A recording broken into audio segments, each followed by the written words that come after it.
కింద పడి బొర్రడం, ఏడవడం, ఎన్ని పెట్టినా వేస్టే. ఇప్పుడు ఏమైందో తెలియదు కానీ అనవసరంగా ఏడుస్తున్నాడు. ఎందుకు ఏడుస్తున్నావురా నువ్వు? టీవీ ఉంటేనే అన్నం తింటారా? అది బ్యాడ్ హ్యాబిట్ తెలుసా నీకు? అవో మీ చెల్లెకి ఏమైంది? ఏమైంది నీకు? డ్యాన్స్ చేస్తున్నావా? ఇదేం డ్యాన్స్? ఇలా చేస్తారా డ్యాన్స్? మా ఇంట్లో కోతులు ఉన్నారు, కోతులు. ఇక్కడనేమో వీడు, ఇక్కడ చిన్న కోతి.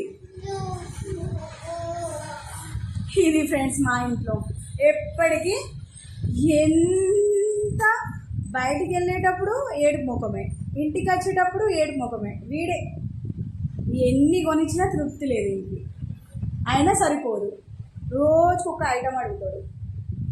ఈరోజు మళ్ళీ ఏం కావాలో తెలియదు కానీ మళ్ళీ కింద పడిపోతున్నాడు. ఇలా ఉంటుంది.